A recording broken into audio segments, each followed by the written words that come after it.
안녕하세요. 김호준입니다. 헌정사상 최초로 전 대법원장이 구속됐습니다. 이 모든 건 2017년 2월 이탄희 판사가 법원 행정처의 판사 블랙리스트가 존재함을 인지하고 사직서를 제출하면서 시작됐죠.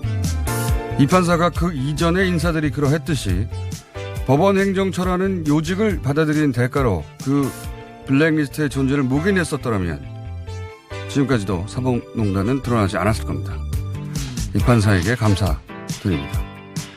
이 구속을 두고 사법부 치욕의 날이라고 언론들이 제목을 다는데 아니죠. 사법부 수장이 일제 전범기업의 뒷바라지나 하고 있었다는 사실에 치욕을 느껴야 했던 건 국민들이었습니다. 그 책임자를 구속한 건 사필 기정인 겁니다. 사법부 불명예라고도 하는데 아닙니다. 땅에 떨어진 사법부 명예가 이 구속으로 그나마 회복되는 거죠. 영장을 발부한 명재권 판사는 검사 출신이라는 제목으로 검찰대 사법부에 대결 구도라는 인상을 주는데 그것도 아니죠. 법조인 모두가 자유로울 수 없는 대한민국 법체계 전반의 신뢰를 붕괴시킨 사건입니다. 양승태 25년 후배라고 해야 하는 겁니다. 여전히 주목해야 할 대목은 강원랜드 채용청탁의 권성동 의원 영장과 사이버사령부 댓글 지시의 김관진 전 장관 영장 그리고 서지현 감사 성추행 사건의 인태근 전 검사장 영장을 기각시켰던 허경호 판사의 박병대 영장 기각입니다. 아직도 갈 길이 먼 겁니다. 마지막으로 7개월이 걸렸던 기나긴 수사를 여기까지 끌고 온 서울중앙지검의 관계자들에게 심심한 박수를 보냅니다. 김어준 생각이었습니다.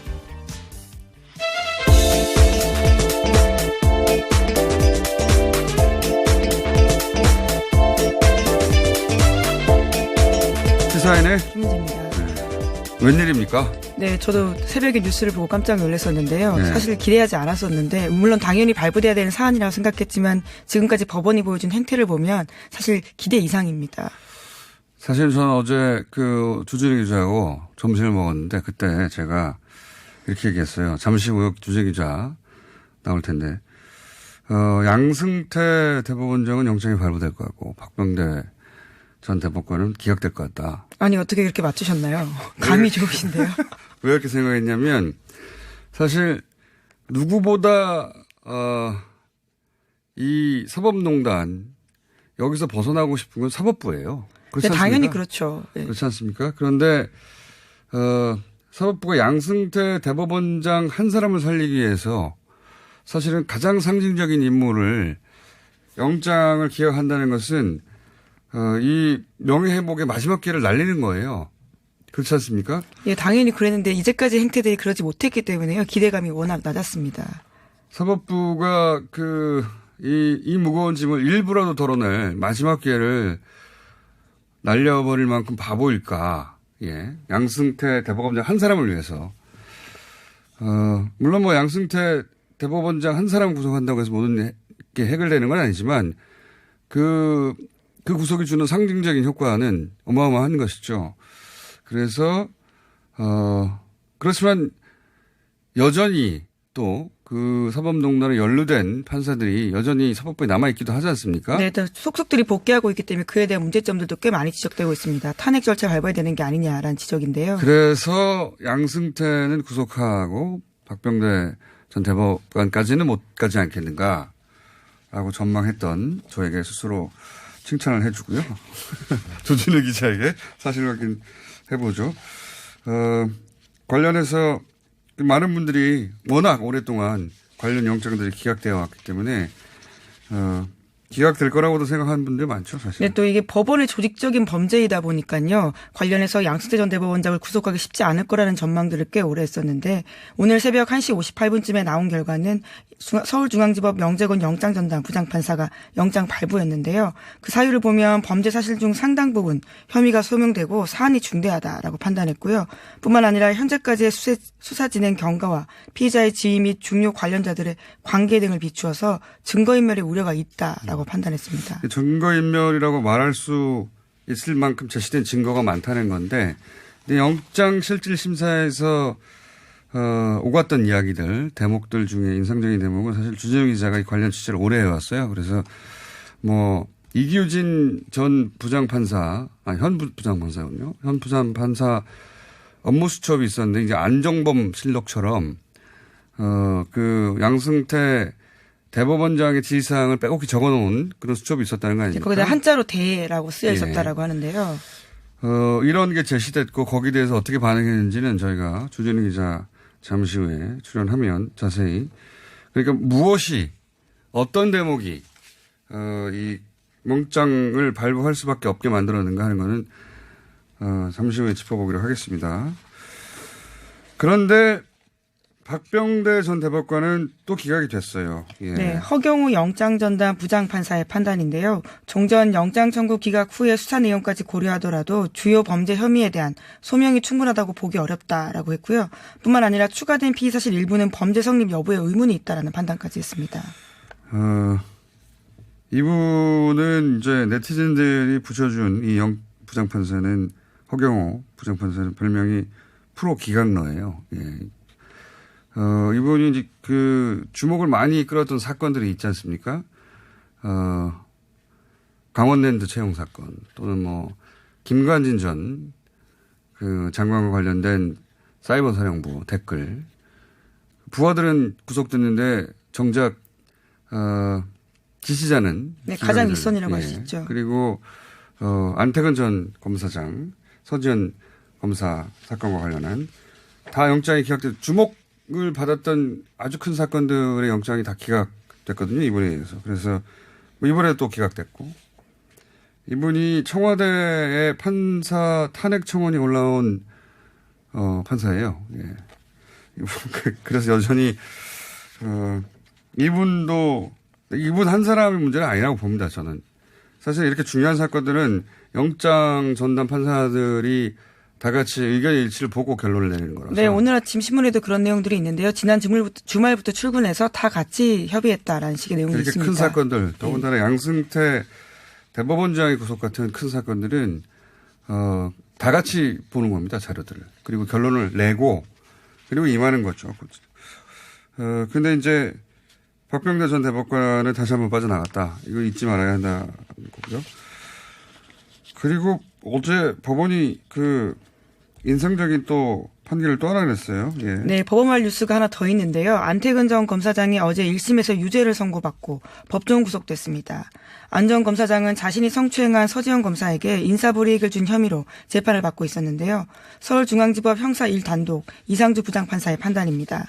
안 전 검사장의 직권남용 권리행사 방해 혐의를 유죄로 판단했고요. 검찰 구형과 같은 징역 2년을 선고했습니다. 그 이유를 이렇게 밝혔는데 인사권을 행사하는 자리에서 자신의 성추행 비위를 덮으려고 오히려 보상받아야 하는 피해자에게 인사불이익을 줌으로써 치유하기 어려운 정신적 상처를 입혔다라고 이야기했습니다. 서지현 검사가 JTBC에 나와서 현직 판사 신분으로 인터뷰한 것이 사실은 지금까지도 이어지고 있는 지금은 이제 체육계 쪽에서 네, 미투 운동을 촉발한 바 있는데요. 역사적인 인터뷰라고 제가 말씀드렸는데 근데 정작 그 혐의를 받았던 안태근 지검장은 네, 검사장. 검사장은 검사는 굉장히 높은 겁니다. 그렇죠. 예, 검사의 꽃이라고 하는데. 네, 검찰국장까지 지낸 인사입니다. 그런데 영장조차도 기각된 됐었는데 이번에 법정에서 바로 구속이 돼버렸어요. 예. 이례적입니다. 네, 그리고 검찰의 구형과 같은 내용이 선고되는 것도 굉장히 이례적인 일인데요. 사실 네. 별로 없는 일입니다. 그렇죠. 2년 구형하면 뭐 1년 정도 이렇게 구형을 판결하는 법인데 2년 구형해도 2년. 예. 여러모로 이례적인 사건이고 그 상징성이 굉장히 컸던 거죠. 그리고 영장 기각이 도움이 안 됐던 겁니다. 오히려. 자, 그런 판결도 있었고요. 자, 오늘 원래 영장이 기각됐다면 짧게 다룰 것이었는데 영장이 발부돼서 뒤가 깁니다. 짧게 끝내야 되겠어요. 하나만 더 하고. 예, 근데 관련해서 서지현 검사 이야기도 짧게 전해드려야 될 것 같은데요. 그래서 이번 선고가 기존의 가해자들에게 엄중한 경고가 되고 이 순간에도 고통받는 수많은 피해자들에게 작은 위안과 용기가 되길 바란다라면서 검찰개혁 이야기도 했습니다. 중요한 메시지죠. 예. 저희가 서지현 검사 인터뷰를 한번 추진해 볼까 합니다. 네. JTBC만 하지 마시고. 이 SBS에서 하신 적 있으시 않으신가요? 네, 그때는 그 블랙하우스에서 했었는데. 자, 뉴스공장 한번 모셔볼까 합니다. 자, 다음은요. 네, 마지막으로 하나만 더 짚어보죠. 네, 어제 오후 2시쯤에 이어도 서남쪽 131km 지점에서 해군 대조영함을 향해서 일본 해상자위대 초계기가 접근했습니다. 당시는 대조영함이 정상 기동경비 작전을 수행하던 중이었었는데요. 그래서 20차례나 통신으로 알렸고 자위권적 조치까지 경고했었는데 일본 초계기가 또다시 저공 위협 비행을 했다라고 합니다. 이건 이제 이렇게까지 문제가 되는데 또 했다는 거 아니에요? 그 이전에도 몇 번 더 있었고. 2번 더 있었다라고 그러니까요. 하는데요. 저는 이건 철저한 아베 정부의 의도라고밖에 볼 수가 없는 거죠. 이 정도 되면. 아베 정부가 올해 헌법 개정을 하겠다는 게 목표고 일생의 목표예요. 아베 총리의. 그런데 이 사건을 단순히 이제 군사적 긴장 갈등으로만 봐서는 안 되는 것이 대단히 냉정하고 철저하게 대응해야 한다고 저는 보는 것이 생각해 보면 한일 합방 때 그 이전에 이제 강화도 조약이 있었잖아요. 불평동 조약. 그때 일본의 운요가 강화도에 그냥 불법적으로 상륙해 버립니다. 그러니까 당연히 당시 조선군들이 포를 쐈죠. 그걸 가지고 그러니까 자기들이 도발해 놓고 다시 빌미를 잡았고. 예, 그 빌미를 잡아서 강화도 조약을 체결하고 그리고 결국 그것이 한일 합방으로 이어진 역사가 있잖아요. 그러니까 일본 극우의 전형적인 방식이고 이걸 일부러 도발하는 거거든요. 포라도 쏘라고 미사일이라도. 네, 그래서 내부 여론은 굉장히 좋다라고 하는데요. 산케이 신문에 따르면 현재 정부 대응을 지지한다가 85%가 되고요. 지난 한 달 동안 아베 내각 지지율이 4.2%포인트나 올랐다라고 합니다. 그러니까요. 지금 북한이 그 역할을 해오다가 이제 북한과 미국이 관계 개선에 나서니까 이제는 그 군사적 긴장을 제공할 상대를 남한으로 고른 것이다. 굉장히 철저하고 외교적으로 또는 또 전략적으로 대응해야 되는 사안이라고 봅니다. 자, 오늘 여기까지 하겠습니다. 네, 시사인 김은지였습니다. 감사합니다.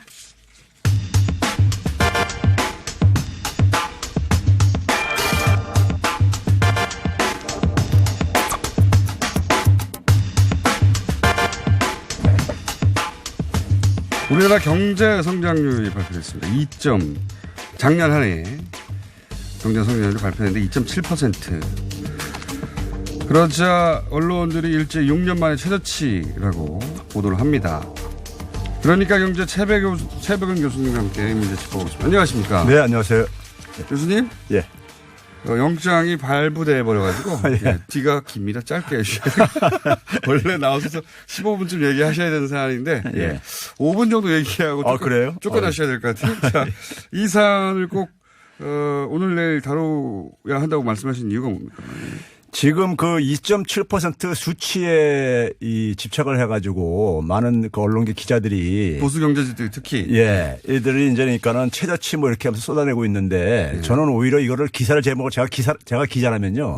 제가 기자라면 건설 투자의 충격적인 감소에도 불구하고 2.7%는 놀라운 성적을 만들어냈다는 데 주목을 좀 할 필요가 있다. 이렇게 저는 그러니까 제목을 뽑고 싶어요. 그냥 숫자만 얘기하는데 실제로는 그동안 이 성장률을 견인했던 게 보통은 이제 건설 부분이나 이런 건데 그거 없이도 여기까지 기록했다. 예를 들어서 2016년도 박근혜 정부 때 마지막 해인 2016년도에 2.9% 성장률을 달성했었는데요. 그런데 그 당시에 한 57%가 건설 투자에 의한 거였었어요. 아, 그래요? 우리 알다시피 소위 초이노믹스라고 얘기를 했었잖아요. 최경환 전 장관이 막 빚내서 집 사라는 정책들 부동산 시장 이제 규제 완화해주고 해가지고 그래가지고 그 당시에 그 주택담보대출금이 한 2.8배 정도 그러니까 박근혜 정부 때보다 한 거의 3배 가깝게 증가를 했었어요. 그러니까 그거 가지고 이제 그러니까는 이 성장률을 만든 거예요. 국민 빚이 어마어마하게 늘어났죠, 그때. 그렇죠. 그러니까 만약에 그 당시 건설 투자가 그렇게 폭증하지 않았으면은 가계 채무가 그렇게 크게 증가하지 않았으면은 1%의 성장률이 안 나오는 그러니까 상황이었어요. 가계 부채로 성장률을 끌어올렸다는 거 아닙니까? 그렇죠. 결국은. 그런데 지난해는 건설 투자가 그러니까 급감을 했단 말이에요. 급감을 해가지고 이게 성장률에서 0.7%포인트를 깎아먹었어요. 그러면 예를 들어서 건설 투자가 전혀 기여를 하지 않았어도 역으로 얘기하면 3.4% 성장했다는 얘기인 겁니다. 그러네요. 그러니까 박근혜 정부 초기 때 1, 2년 때 그러니까 평균 한 0.35% 정도 그러니까는 이 기여를 했거든요. 건설 투자가요. 그것까지 합하게 되면은 3.7% 정도가 지난해 나올 거라는. 그러니까 건설을 만약에 이전 정부처럼 건설로 경기를 부양하고 성장률을 끌어올리려고 했다면 그랬을 텐데 그거 없이 이만큼 됐다. 그렇죠. 그러니까 이게 건설 투자가 이제 그러니까 이제 올해부터 좀 이제 회복이 될 텐데요. 예. 왜 그러냐면은 지난 3년 동안 그러니까 박근혜 정부 한 3년 동안에 예. 건설 투자를 그러니까 굉장히 어마어마하겠죠. 했단 말이에요. 근데 그게 결국 다 국민들 빚을 가지고 한 거란 말이에요. 그렇죠. 가계부채 가지고요. 가계부채 가지고. 그럼 가계부채라는 것은 미래 소득을 당겨 쓰는 거기 때문에 예. 제가 예를 들어서 이번 달에 소득이 100인데 150을 썼어요. 예. 그럼 2월 달에 내가 50분이 못 쓰는 거잖아요. 예. 그렇죠? 그래서 이제 그러니까는 그게 2018년도 충격으로 나타났던 거예요. 그러면 이제 이게 시간이 지나면서는 다시 건설 투자가 이제 정상으로 이제 돌아올 겁니다. 예. 그러면 이제 그러니까 지금까지 성장률보다 더 높아질 가능성도 있다는 얘기죠. 그러니까요. 그래서 이제 그게 이제 하나 이제 중요한 이제 측면이고요. 우리나라에 아파트를 짓는데 예. 선분양이기 때문에 예. 그 건설업체들이 자금을 선분양 댁을 받아서 그 건설 자금을 쓰는 건데 그걸 어떻게 됩니까? 일반인들이 은행에 가지고 대출 받아서 주는 거거든요. 그렇죠. 그러니까 건설회사의 건설 자금을 가계 부채로 지택해 주는 거였어요. 예. 그래서 엄청나게 가계 부채가 늘어났고 그래서 이게 위기다 했는데 근데 그게 없이 이만큼 갔으니까 이건 굉장히 반가워할 뉴스다. 그렇죠. 경제 체질이 굉장히 좋아진 거죠. 그렇구나. 또 하나는 굉장히 중요한 점이 하나 있는데 이런 얘기를 왜 교수님밖에 안 하는 거죠? 그러니까 이게 우리나라 기자들이요. 네. 이 심층 분석을 안 하고 네. 그냥 그러니까 현상에 있는 것만 보고서 이렇게 기사들을 쓰는 것 같아요. 너무 보고. 예. 네. 근데 또 하나 중요한 점은요. 몰라서 그러는 걸까요? 아니면 알고도 그러는 걸까요? 둘 다일 것 같아요. 기자들마다 틀리겠지만. 일부러 그러는 사람도 있고 그냥 예. 숫자만 보고 그러는 사람도 있을 것이다. 예. 또 하나 중요한 점은요. 예. 그러면 2.7%라는 게 어떻게 나왔느냐. 이제 민간 소비가 끌어올렸어요. 가계 소비죠. 그러니까요. 예. 가계 소비가 성장률에 있어서 52%를 기여를 했는데 우리가 하나 이제 주목해야 될 것은요. 2003년도부터 예. 지금까지 가계 소비 증가율이 예. 경제 성장률보다 항상 하회했었어요. 그래서 소위 말해서 우리가 내수가 취약하다. 가계 소득이 이제 억제가 돼가지고 가계가 그러니까 소비할 여력이 없다 이런 얘기를 많이 했잖아요. 가계에서 쓸 돈이 없는 거죠. 그렇죠. 근데 예. 작년에 보게 되면은 가계 소비가 전체 성장률에서 52%를 기여를 했어요. 근데 박근혜 정부 때는 이게 한 8%에서 한 31% 정도밖에 안 됐었어요. 8%밖에 안 될 때도 있어요. 예, 그렇습니다. 8% 했던 때가 어느 해 했냐면은 한 2013년도에 7% 했었습니다. 8%가 아니라 7%요. 첫 해. 민간 가계 소비가 기여했던 것이요. 그러니까는 가계 소비가 그러니까 드디어 성장률을 그러니까는 상회하기 시작했다는 얘기는 성장을 이끌어간다는 얘기죠. 그렇죠. 이끌어는 그러니까 소득주 성장의 그러니까 그 주요 목표가 방향이 예. 가계가 그러니까 내수가 주도하는 성장으로 만들겠다는데 그렇죠. 사실상 이게 이제 1년도 이제 저거 자료지만은 일단 성과를 거둬내는 거죠. 상당히요. 그렇게 해석이 되는 거군요. 예. 이게 이제 작년에 보게 되면 우리가 200만 원 이상 월급자들이 61% 넘었다는 이런 기사가 나온 적이 있었었죠. 아니 그래서 제가 이해가 안 갔던 게 카드 쓰는 카드 뭡니까 지출액이 이렇게 늘어났는데 예. 그런 지수들 나오지 않습니까? 예, 그렇죠. 그리고 해외여행 이렇게 많이 가는데 등등등등 분명히 이게 어딘가에 그 결과일 텐데 이건 아무도 왜 해석을 안 해주나 했는데 그런 거군요 이게. 그렇죠. 이해가 갔습니다 이제. 예. 아하. 그래서 민간 소비가 성장률보다 높아지는 것이고 예. 소득주도 성장의 일부 성과가 나타나는 것이다. 그게. 그렇죠. 예. 아하. 해석을 안 해주셔가지고. 그 외에 또 거기다가 이제 이게 이제 일부 신문들에서 예. 재정 고관을 털어가지고 이제 성장 만들었다 이런 기사 쏟아냈잖아요. 그러니까 뭐 세금 풀어도 결국 예. 최저치밖에 안 됐다. 뭐 이렇게 예. 보도했죠. 그럼 이제 우리가 기업 투자가 작년에 그러니까 건설 투자든 설비 투자든 간에 다 마이너스를 기록했어요. 예. 감소했단 말이에요. 예. 그럼 우리가 흔히 말해가지고 민간 부분에 있어서 지출이 이렇게 줄어드는 상황 속에서 예. 정부가 우리가 보완하는 것은 교과서적인 얘기인 겁니다. 확장적인 재정 정책을 쓰는 거거든요. 예. 그러면 이제 우리가 거기다가 제조업이라는 이런 산업 구조의 충격으로 인해서 이 취약계층들이 어려워지는 상황 속에서 세금 쓰지 안전망 말라는 강화는 말이냐. 예. 거기다가 작년에 초과세수가요. 28조가 넘게 지금 추정되고 있습니다. 그 초과세수라는 건 결국 뭐 민간에서 필요 이상으로 끌어왔다는 얘기입니다. 돈이요. 그러니까. 그렇죠. 그럼 그건 돌려줘야 되는 거죠. 민간에다가요. 경제가 그러니까 굉장히 위축될 수밖에 없기 때문에. 세금을 쓰는 건 너무 당연한 것이다. 그렇죠. 거기다가 뭐냐면 지금 이제 확장적 재정 정책은 이건 뭐 보수진영에서 사실 인정하는 거예요. 이런 민간 수요가 둔화될 때는 해야 된다는 건 그런 점에서 지금 소득주 성장이 추진하는 것이 기본적으로 저소득층에 대한 안전망 강화, 복지 강화 이거와 그다음에 이제 뭐냐면은 그 저소득층의 임금을 이제 증가시키자는 이거 아니에요. 예. 이게 사실은 그러니까 일정하게 성과를 보여주고 있는 하나의 지표들이 지난해 발표됐다 저는 이렇게 해석합니다. 2.7%를 그렇게 예. 해석할 수 있는데 아무도 그렇게 해석해 주지 않아서 답답해가지고 나오신 거예요. 예. 알겠습니다. 교수님. 예. 무척 좋은 내용이나 여기서 끝내야 되겠습니다. 오늘 다음 주에 다시 한번 예. 종합적으로 다루겠습니다. 그러니까 경제 최백은 교수님이었습니다. 네, 감사합니다.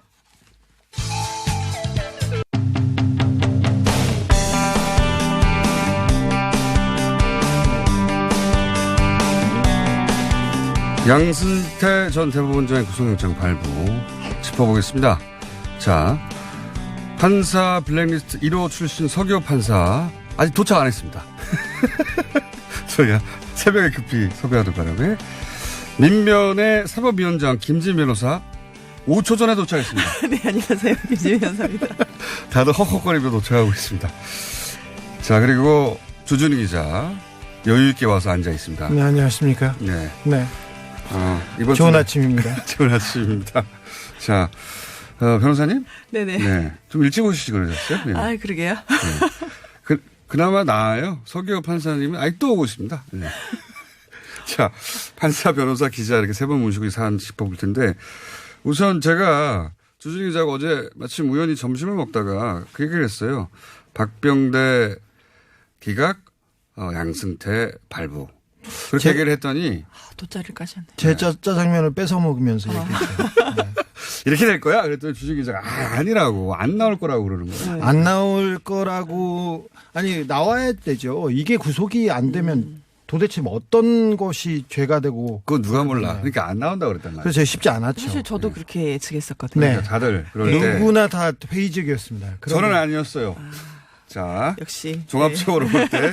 근데 이제 저녁 때 다시 주준 기자가 구속될지도 모르겠다고 네. 그러는 거예요. 근데 이제 추가 취재를 통해서 영장 실질심사 때 심상치 않았다. 네.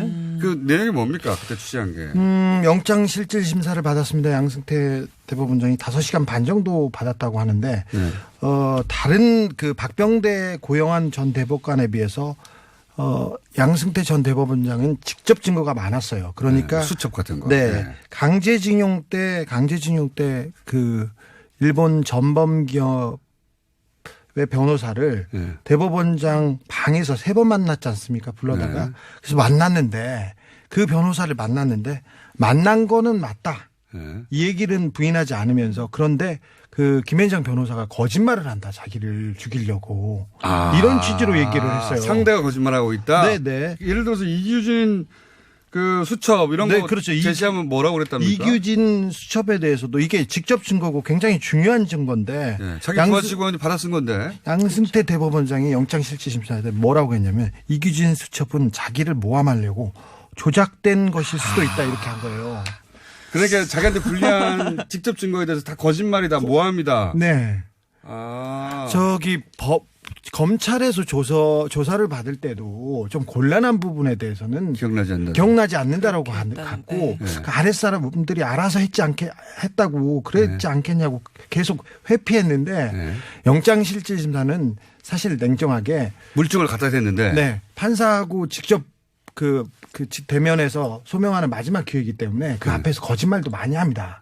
근데 양승태 대법원장이 그 앞에서 증거를 놓고 거짓말을 했어요. 그래서 이거 이상하다. 거기에서 분위기가 좀 바뀌기도 했습니다. 변론 전략치고는 사실 굉장히 어리석은 전략. 그렇죠. 네, 인것 같아요. 낮은 수였죠. 그렇죠. 왜 그렇게 했는지 모르겠네요. 처음부터까지 모든 걸 다 부인하는 전략이었잖아요. 그렇죠. 그러니까 판사 생활 그렇게 오래 하신 분이 자기가 판사 시절에 그런 피고인에 대해서 굉장히 화가 나고 사실 판사들이 제일 싫어하는 사람도 아닙니까? 그렇죠. 네. 그런 식이었을 텐데 왜 그렇게 했는지 저는 잘 이해가 되죠. 감히 자기를 어떻게 그 밑에 대법관들도 다 기각되니 대법원장인 나를 설마 구속하랴. 그러니까 굉장히 나이브하게 접근했던 것 같아요. 네. 네. 그리고 그러니까 이렇게 물증이 나오는데도 물증 앞에서 저거 나를 모함하는 거다.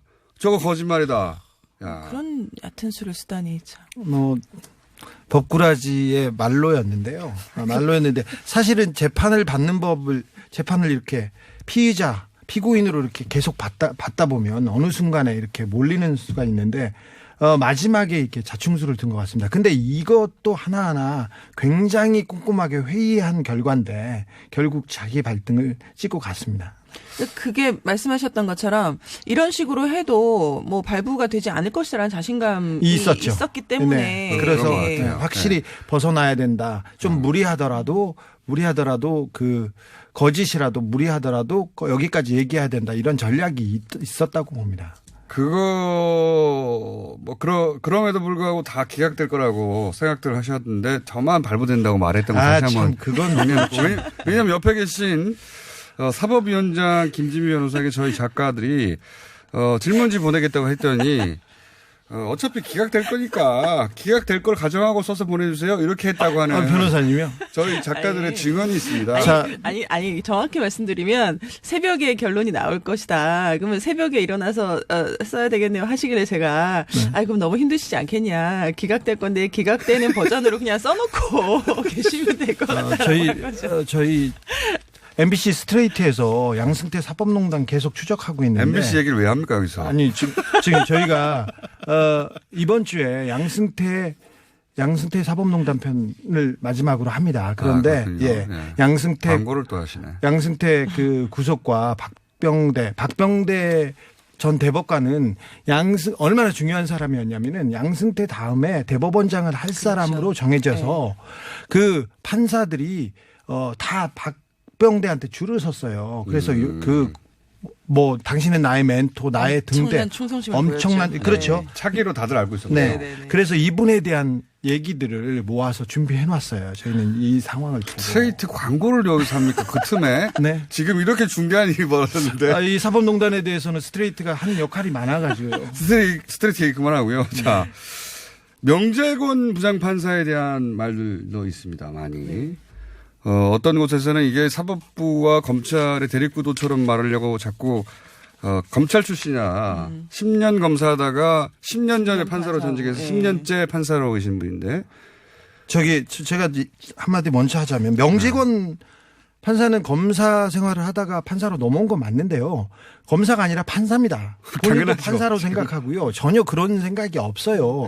그리고 다른 사람보다 양승태 사법농단이 조직범죄라고 제가 계속 말씀드렸는데, 그러니까 위에서 두목이 지시하고 밑에서 그 범죄를 이행하고 따랐는데 여기에하고 관계가 제일 먼 판사님인 거는 맞아요. 그러니까 행정처 근무 경력이 없고, 네, 그렇기 때문에. 그래서 조금 자유롭게 판결을 했다 이렇게 해야지 검사 출신이다 이렇게 보는 거는 별로 그렇게 정확한 대립구도를 그렇게 만들고 싶은 것 같아요. 그렇죠. 근데 사실 저희가 왜 지금 법조 일원화가 진행되면서 판사들이 다른 법조 경력을 가지고 있다가 이제 판사가 돼야 되는 게 맞다 해서 법조 일원화 가고 있잖아요. 네. 법조 일원화 또 잠깐 설명해 주시죠. 법조 일원화는 뭐냐면 예전처럼 뭐 사법연수원을 수료하거나. 잠깐만요. 서교 판사님 맞는데 자리를 몰라서 막 휘젓고 막 왔다 갔다 하시고 이러면 어떡합니까? 판사님 똑바로 하세요. 너무 기분 좋아가지고요. 네. 너무 기쁩니다. 정신이 없습니다. 자, 피해자 1호니까. 예. 그러시군요. 안녕하세요. 잠시만 기다려주시고요. 예. 민변에서는 잘 보기가 힘든데 6시 이 자리에서 보네. 6시 저희가 25분에 섭외했거든요. 오늘 아침. 예, 밥도 못 먹고 왔습니다. 그러셨어요? 지금 일어났는데요. 했는데 지금 달려오세요. 해서 지금 도착하셨어요. 아니 늦었다 뭐라고 할 건 아니네요. 이렇게 깔끔한 모습으로 오시다니. 예. 네, 제가 법조 일원화 얘기했었는데. 법조 일원화가 뭡니까? 네, 그러니까 다른 법조의 경력을 가지고 있다가 판사로 임용이 되는 거죠. 예전에 로스쿨, 지금 이제 로스쿨이니까 졸업하고 바로 판사가 되는 게 아니고요.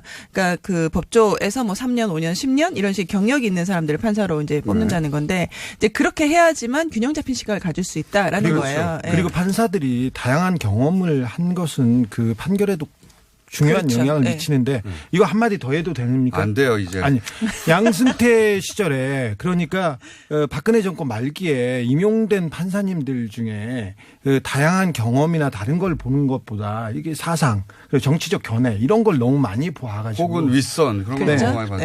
그때는 굉장히 그랬죠. 우려가 됩니다. 네네. 자, 변호사님. 네네. 주중 이제 신경 쓰지 마시고 계속 얘기하세요. 네. 아니, 그래서 어떻게 보면 이 명재권 판사님도 이제 뭐 검찰 출신이어서가 아니라 어쨌든 이제 다른 직역의 경험이 있었기 때문에 좀 더 판사만 계속 했던 분보다는 다른 시각을 가질 조금 수 더 있다. 균형 잡힌 시각을 가질 수 있는 가능성은 있지 않나 뭐 이런 거죠. 그렇군요. 판사님이 보시기에, 서교 판사님. 저도 같은 입장입니다. 판사 하셨는데, 이제 판사가 아닌 경력을 쭉 쌓으셨잖아요. 네. 그리고 나서 판사 시절을 되돌아보거나 지금 현재 판사들을 되돌아보면 변호사님 말씀에 동의하십니까? 그럼요. 네. 제가 지금 이제 판사로 돌아간다면 정말 재판 잘할 수 있어요. 잘할 수 있어요? 예. 사회에서 엄청난 많은 경험을 쌓았기 때문에. 돌아가실 거예요? 처음에 나오셨을 때 돌아갈 수가 봤는데 있나요? 본인들로. 아니, 이제 돌아갈 생각은 없지만 이제 그만큼 제가 사회에서 많은 경험을 쌓았기 때문에 이게 엄청난 경험이 돼서 판사로서 재판하는데 굉장히 중요한 자산이 된다. 그러면 법만 공부하다가 판사로 임명돼서 판사로 쭉 재직하면서 갖게 되는 한계를 나오고 나서 느낀 게 어떤 게 있습니까? 예를 들면. 예를 들면은 대포가 좀 세진다고 할까요? 참. 예를 들면 가장 이런 거죠. 지금처럼 양승태 전 대법원장을 갖다가 구속장 실질심사한다. 네.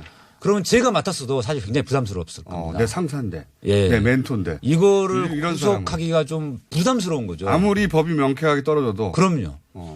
그런데 지금 들어간다면 부담 없이 아무 부담 없이 영장 발부하죠. 오히려 법에 충실할 수 있다. 그렇죠. 예. 그러니까 사법부도 하나의 직장이니까 직장 안에서 또는 뭐 도제 시스템에 가깝다면서요. 내가 네네. 배운 스승인데. 그렇습니다. 이런 한계에 갇히게 된다는 거죠. 맞습니다. 예. 그렇군요. 그런데 이번에 기각한 분 있지 않습니까? 기각의 박병대 박병- 대명사. 예, 허경호 이분이 판사. 저 별명이 프로 기각러라고 하거든요. 네. 근데 크고 중요한 사건 그리고 뭐라고 해야 되나요? 두 분이 이제 그만 좀 얘기해요. 그렇죠. 판사님, 이 기각을 어떻게 보십니까? 이 기각은 정말 방금 말한 판사로 계속 근무하던 사람의 우물한 개구리 갇혀 있는 그 시각의 전형적인 모습이죠. 심정적 부담감 네. 이걸 넘어설 수 없는 겁니까? 네, 법을 그렇습니다. 무시하는 거죠. 예. 그러니까 법과 원칙에 따라서 하는 게 아니라 네. 어떤 판사들의 사이에 좁은 시각에 갇혀가지고 법과 눈치 부담감입니까? 그렇습니다. 법과 원칙이 아니라 법과 눈치에 따라서 하네요. 법과 눈치와 부담감. 지금 근데 양승태 대법원장과 관련된 혐의들이 뭐가 있는지 머릿속에 잘 안 들어오는 분들이 많을 텐데, 요거는 또 전문 분야 아닙니까? 사법위원장이십니까? 저요? 예. 서교 의원님도 전문 분야하신 것 같긴 한데. 본인 네. 강한 얘기만 하려고. 그래도 이제 예. 사법위원장님도 말씀 많이 하셔야 예, 되니까. 민변 사법위원장으로서 뭐였지? 맨날 여기저기 인터뷰 하시다가 갑자기 뭐였지? 예. 블랙리스트도 있고, 김현장 네네네. 독대도 있고. 네, 재판 거래, 재판 개입도 있고, 그다음에 그 예산, 행정처 특별활동비 특별활동비 전용. 특히 재판 거래에 대해서 그 피해자들이 있잖아요. 그 거래의 결과로서 엄청난 피해를 입은 사람들. 네. 그런 그 분들이 저희가 지금 이제 피해자 대리인으로 해서 임종원 재판도 지금 계속 모니터링을 하고 있고 이제 양승태도 기소가 되면 할 것이고 이분들에 대한 피해 구제나 이런 것들도 사실은 어떻게 해야 될지는 지금은 이 사건의 수사 그리고 재판에 지금 사실 이제 초점이 맞춰져 있지만 이게 끝나고 나면 그분들이 어쨌든 재판 거래로 해서 피해를 입은 거는 맞기 때문에 그런 부분들도 이제 차츰차츰 해결을 해 나가야 될 텐데 아주 사실은 직접적인 예로 일제 전범 기업, 예. 강제징용 피해자들이. 강제징용 네. 그 건에 대해서 선고했던 분들 사망한 분들 있잖아요. 다 돌아가시고 지금 네. 한 분 남으셨죠. 한 분 남으셨어요. 그거 회복할 수도 없는 피해예요, 그거는. 네네, 그렇죠. 그런 피해를 입은 분들이 많은데 그런 분들이 이제 이게 이렇게 법원에서 결론이 나면 소송을 전개하겠네요. 피해를 보상해달라고. 그렇게 해야 될 텐데 사실은 이게 재판 결과가 지금 이제 강제징용 같은 경우는 어쨌든 대법원에서 확정 판결 얼마 전에 났었고 또 새로 소송을 진행하시는 분들도 있을 테고 이제 다른 사건들 같은 경우는 쌍용이라든지 통상임금이라든지 이런 것들은 사실은 결론을 뒤집는 게 지금 현행법상은 재심밖에 없는데 재심의 요건이 굉장히 엄격하게 돼 있어요. 그래서 그거 재심을 통해서 결과를 뒤집을 수 있을 것이냐 사실 상당히 회의적. 피해를 입은 건 분명한데. 그렇죠. 예. 그런데 그분들이 그럼 그 피해 보상을 받을 수 있느냐 그건 쉽지 않은 일이다 또. 쉽지 않아요. 예. 가장 무거운 게 뭡니까? 40개가 넘는 혐의 중에 각 세 분이 보시기에 이게 가장 무거운 죄다. 저는 이제 강제징용 사건이 그렇죠. 가장 크다고 네. 봅니다. 사건. 왜냐하면 그 사건은 대법원의 계류중이었던 사건이어서 사실상 양승태 대법원장만 유일하게 재판 개입을 할 수 있는 그런 위치에 있었던 거죠. 같은 대법관급인 박병대 대법관까지는 이제 그분도 관여했지만은 직접적인 지시는 이제 양승태 대법원장이 했으니까요. 그러니까 양승태 대법원장만 할 수 있는 네. 일이었다 그거는. 그리고 결국. 직접 개입하고 지시한 증거가 너무 명확해가지고 이 부분이 그 영장의 분수령이 됐지 않았나 그런 생각해 봅니다. 예, 그런 의견은 내지 마세요. 두 분 전문가들이 나와 있으니까 그냥 취재해서 이분들 모르는 거 있잖아요. 난 오늘 거 다 했는데. 영장 실질심사 때 이런 얘기가 왔답니다. 이런 거 취재해가지고 그런 건 이 두 분이 모르죠. 그죠. 예. 아까 말씀하셨던 그런 부분. 그런 내막들. 그런 거 취재를 해야 알 수 있으니까. 지금까지 잘 써먹고 이제 구속됐다고 이제 하나 이 인간이 진짜. 근데 저는 만주 변호사라는 그 표현이 있는데요. 만주 변호사, 예. 예. 법을 법률- 전공하지 않았지만. 예, 사법시험 합격자는 아니지만 예. 그러니까 자격증은 없지만 예. 법을 잘 아는 분들이 있어요. 저는 주진우 기자 같은 분이 만주 변호사로서 자격이 있다. 제 책은 구치소 교도소에서 가장 많이 예, 그럼요. 팔리는 이 사법 팔극이라는 책도 쓰셨잖아요. 사법 전문가인 건 저는 인정합니다. 그건 저도 인정합니다. 예. 저도 몇 번 당해보다 보니까 준 법정이 되더라고요. 예. 재판을 직접 당해 보셨잖아요. 재판 좀 당해봤죠. 예. 역시 두 분도 나머지 두 분도 마찬가지로 저는 재판 거래죠. 그러니까 지금 뭐 재판 거래, 재판 개입, 뭐 블랙리스트 뭐 이런 쭉 있는데 사실 재판 거래라는 것 자체가 당연히 뭐 판사로서 법조인으로서 당연히 해서는 안 되는 특히나 이제 대법원장까지 하셨던 분이고 그리고 이제 자신의 어떤 뭐 이익 사익 이런 게 아니라 다른 사람의 권리 혹은 재판이라는 게 사실은 겪어보셨겠지만 누구나 자기가 이제 일생에서 한 번 할까 말까 한 거고 자기 인생이 달려 있는 거란 한 번 말이죠. 할까 말까를 너무 많이 했어요. 우리가. 네, 그렇죠. 네. 그런 걸 가지고, 예, 그 국민의 권리를 가지고 거래의 대상으로 삼았다. 정치권 혹은 그렇죠. 권력자하고 그게 사실은 엄청난 거죠. 지금 그렇죠. 저희가 너무 많이 들어서 그냥 재판거래라는 얘기를 계속 들으니까 그냥 그런가 보다 하지만 사실은 생각해 보면 정말 절대 있어서는 안 되는 그 일이거든요. 당사자 한 사람한테는 인생을 바꾸는 거거든요. 그렇죠. 결론이. 네. 예. 직접 재판을 아무리 작은 재판에서 받아보신 분들 실감하실 거예요. 이거를 누가 개입해가지고 정상적인 판단이 아니라 이렇게 저렇게 바꿔놨다 그러면 참을 수가 없죠. 도저히.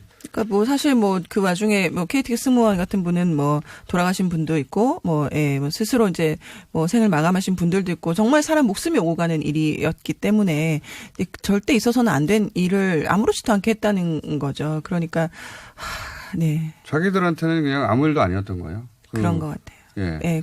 자기들의 20명을 위해서 했던 것이고 1호 피해자로 사실상 공인된 본인이 오랫동안 그렇게 주장했지만 공식적으로 인정받지 못하다가 드디어 1호 피해자로 공인된 거 아닙니까? 그렇습니다. 양승태 구속으로 이제 확실하게 예. 인정받았다고 생각하는데 문건으로도 확인하셨죠? 예, 문건으로도 확인을 다 했고 6개나 되는 문건을 제가 검찰 수사 받을 때 다 직접 받고 본인 이름이 거기 계속 등장하던가요? 네, 그렇습니다. 이 사람 한마디로 말해서 이 사람 잘라 이런. 예, 취지. 2012년 2월 10일 날 제가 제명 탈락됐는데 그보다 10일 전에 이미 기정사실화 제명 탈락을 기정사실화 해놓고 대응 전략을 짜는 문건도 나왔었거든요.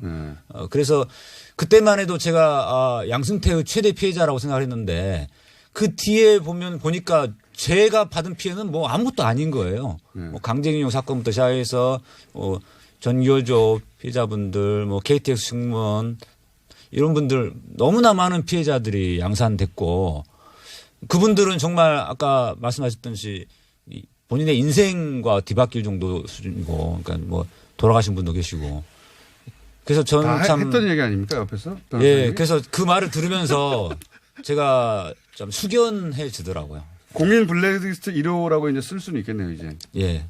예. 판사님으로 다시 돌아가실 수 있는 길이 열린 거 아닙니까? 길은 열렸다고 할 수 있지만 이제 특별법이 제정이 돼야지 사실은 가능하고요. 판사님으로 돌아가고 싶어요. 하지만 제가 돌아가고 싶지는 않습니다. 왜 그렇습니까?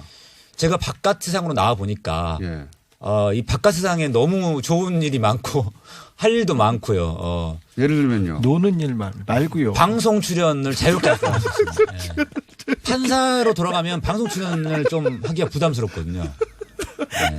방송이 판사보다 좋으세요? 네, 방송이 너무 좋습니다. 자주 불러드리지 못해 죄송합니다. 그렇게 어떤 분들은 마이크 울렁증이 있다고 하시던데 저는 마이크 체질인 것 같아요. 이제 적성을 찾으셨어요. 체질인데 그렇게 맨날 더듬고 그러셨어요? 그러니까 판사 더듬는 티를 거를 주준희 기자가 할 말은 아니죠. 판사물을 못 더듬이 벗었을 왕인데. 때, 예.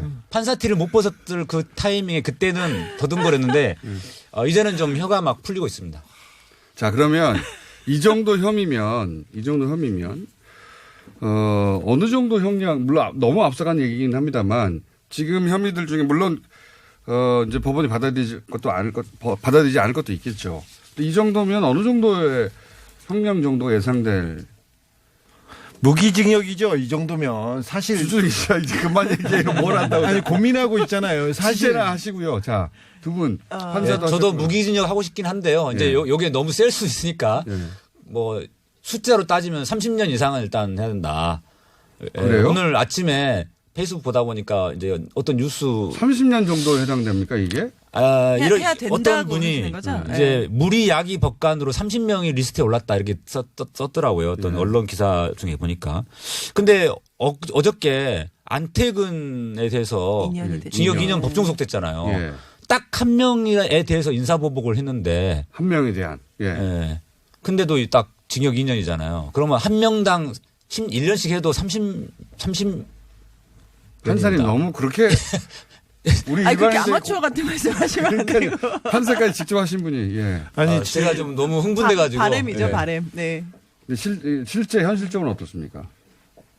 네, 현실적인 이야기는 우리 사법위원장님께서 하시겠습니다. 저는 피해자다 보니까 너무 흥분돼가지고 참 정치학 정신이 본인이 방송이 판사하셨잖아요. 적성이시라면서 왜 이래. 예, 어떻습니까? 약속 많네요. 글쎄요, 지금 그 기소가 돼봐야 알겠고, 지금 임종원처럼 사실은 이제 구속이 됐기 때문에 20일 안에 기소가 될 거잖아요. 근데 그거를 다 담을 수 없을 거고, 네, 추가로 계속 기소할 것 같다는 예상이에요. 제 생각, 임종원처럼. 예, 어쨌든 20일 안에 기소를 해야 되고, 근데 그 안에 다 나오지는 못할 거니까, 그래서 범죄 혐의가 얼마나 늘어날지에 대해서 지금 예측하기는 힘들지만, 일반인들은 이제 바로 그게 궁금해지는 거군요. 사실은. 그렇죠. 야, 이 정도면 형이 얼마일까? 형량, 글쎄요, 10년? 지금 언뜻 생각난 거는, 어쨌든 10년 이상은 나오지 않을까 싶은데, 근데 양승태 대법원장이 지금 또 연세가 있으시잖아요. 그러니까 이제 남은 일생을 그냥 거기서 쭉 보내신다고 생각하시면 될 것 같아요. 이런 분들은 감옥에서 생을 마감하는 걸 보여주는 것도 그 법을 세우는 길이기도 주준희 기자 합니다. 그만 얘기하고요. 뭐.